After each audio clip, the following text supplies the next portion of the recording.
The Shulchan Aruch ends off the Siman that talks about Sfirat HaOmer and Siman Taf Pei Tet with a halacha which is nothing to do with Sfirat HaOmer, it sounds like, but he brings it over here, so we'll discuss it for a few minutes.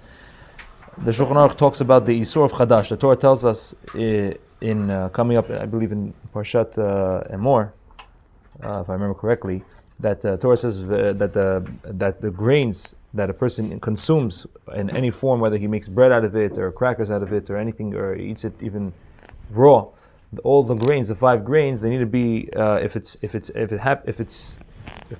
grown before Pesach, anything that's grown before Pesach, it's considered chadash, it's considered new grain, and it's not permitted to consume those grains until after Pesach, until the second day of Pesach, which when it becomes permitted.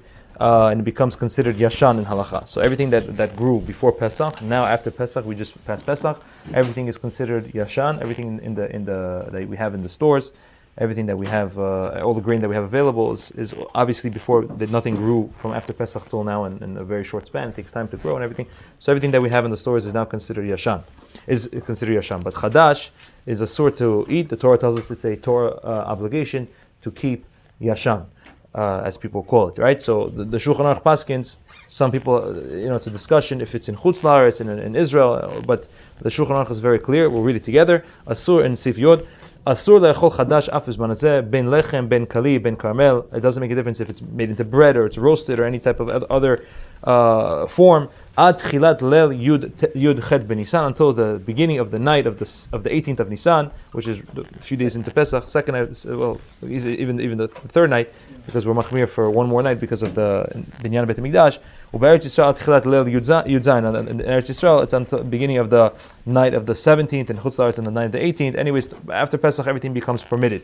So the Shulchan Aruch is clear.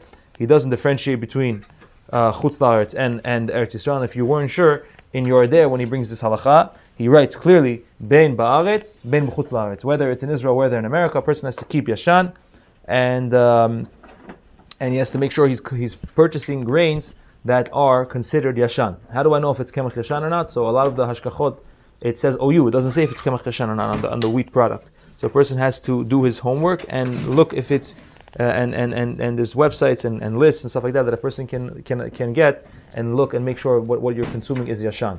A lot of the restaurants, if you ask them if it's Yashan, some of them are makpit, some of them are not makpit. Now the question is, what are they relying on not to be makpit?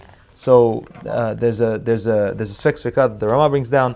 There's also the Mishnah Berurah and the Bir Halacha over here discusses it, and he brings down also Bishat Adachak. You can be lenient based on a bunch of svekot, which is maybe in Chutz La'aretz it doesn't exist, and maybe it is Yashan. You don't know if it's not Yashan, right? You don't know when the grain was produced. If it was before this cutoff time or after this cutoff time, so maybe it is Yashan, and maybe in Chutz La'aretz the halacha doesn't exist.